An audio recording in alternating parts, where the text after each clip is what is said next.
Hello, my name is Flippin' Marks and welcome to the Kayfabe News Raw review of Raw. Who writes this anyway? It's wonderful news this week as WCW Thunder has returned to our screens as WWE Thunderdrome, a brand new concept where WWE talent will perform in front of digital faces using LED screens. Our sources have indicated to us that those behind the scenes have also ensured that chanting any of the following will automatically have your screen shut down and explode.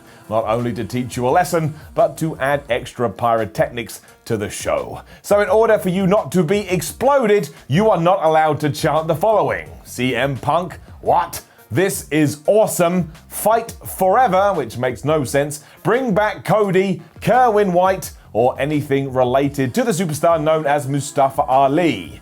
WWE just doesn't really like you for some reason. The Thunderdrome will debut on this week's SmackDown, and let's hope the group known as Retribution don't arrive to spray paint these screens or give someone a wedgie. Nobody needs it. On to Raw. Once again, it was filled with sadness and hopelessness as Shawn Michaels, the kid who likes to break hearts, returned to Raw only to be killed by Randy Orton. If you're keeping tabs on this, the Viper over the last few weeks has now murdered Christian, Edge, Ric Flair, and The Big Show, leaving the likes of Jerry Lawler, Goldberg, and Ron Simmons quaking in their boots. After he had told Orton off for being a bit of an asshole, Orton did appear from nowhere, because of course he did, to RKO the former world champion and kick him right in the head, revealing to us all that Shawn Michaels has old man hair. Now, if you're wondering where Drew McIntyre was during all of this, who is of course Randy's opponent for Sunday's The SummerSlam, well, he had decided to stay in the back after Michaels had told him to do so earlier in the night. Far be it from me to call someone a clown, but what a clown. If your granddad tells you not to call the hospital if he collapses, do you listen? No, you don't. So Drew shouldn't have done the same here when Shawn Michaels decided to do the same. So much for never saw this coming again. Stevie Wonder saw it coming. That's a burn because, Stevie Wonder is blind. He can't see. Like Rey Mysterio. On that note too, we here at Kayfabe News would like to know what WWE is smoking. Because Rey Mysterio did indeed make his grand return to Raw this week after Seth Rollins took out his eye. And we know about this. And I would like to know who signed this off. Is having an eye removed not enough to ensure he doesn't engage in aggressive competition? Well, apparently not. Apparently nobody cares. Thankfully, he and foster child Dominic were able to avenge the sheer beating Dom had taken last week when the pair beat he and Buddy Murphy up with kendo sticks. Let's not forget about that. And of course, the match between Dominic and Rollins at this year's The SummerSlam will indeed be a street fight. Sources close to the event tell us it won't actually take place on a street. It was also more disappointing news as the group known as Retribution were once again making Raw their school playground, where they decided to take over the television production truck and actually, for a few seconds, take Raw off air. Now, rumor has it this was a delight to many people watching, as now they didn't have to sit through the rest of the 3 hours. But what I would like to know is, why does nobody phone the police? I mean, we brought in new security, which didn't really work, and here they committed an obvious crime, and yet not one person thought it'd be a good idea to call the authorities. So more for them, I say, and more for them, given that later on WWE aired an actual promo package promoting Retribution's recent actions.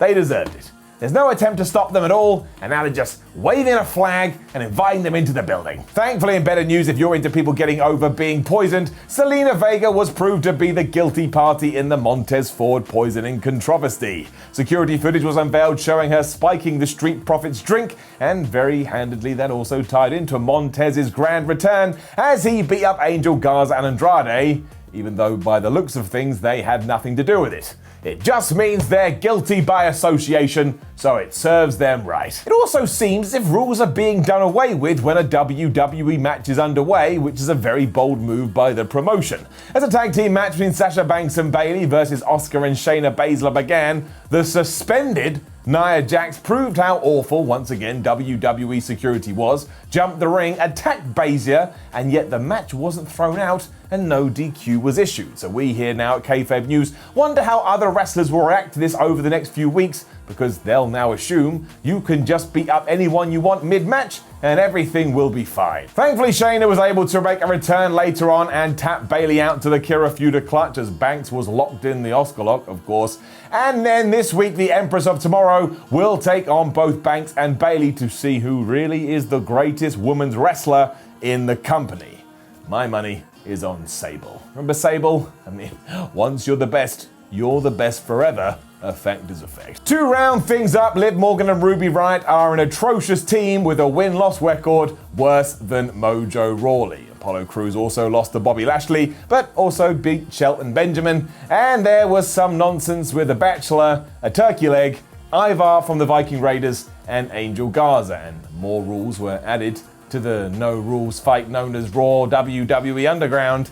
And we're still not entirely sure why Shane McMahon has made an illegal fighting ring. But whatever, who cares, right? Do you? No, of course you don't. If you did, you'd stop watching, but you never ever do. And talking of Raw Underground, we should also mention Nia Jax and Shayna Baszler once more, because it does seem like they will settle their differences underneath the Performance Center, which begs the question what they're going to do when they moved to the Thunderdrome, but we will find out. But yes, indeed, Shayna Baszler challenged Nia Jax to take her on in the ring with no ropes and people around the ropes and Shane McMahon shouting on commentary with that weird porn music in the background. But Nia wanted none of this, knowing that Shayna Baszler has a background in Umar being the thing that UFC does. But I'm very intrigued to see what happens here, because let's face it, Nia, if you get into this, Shayna is going to whoop your ass. And then you'll get suspended again. Which brought us to the end of the last Raw before the SummerSlam and the return of WCW Thunder.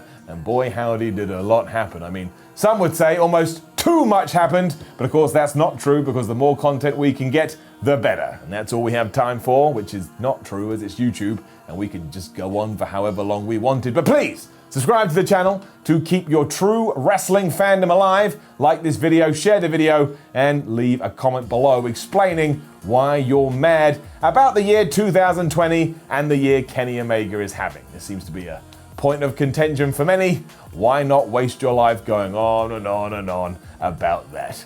Take care. Flipping Marks, signing off. Do you want to support your favorite independent wrestlers by getting some great merch? Then you have to check out Pro Wrestling Tees. You don't have to be British to enjoy tea time when you sit away on a cup of Earl Grey Hebner or Orange Cassidy Picot. Pro Wrestling Tees has a tea for every taste, whether you prefer Aiden English Breakfast, Teddy Oolong, Jordan Chamomile, or Chai Dillinger. With Pro Wrestling Tees, you'll never want to stop teabagging.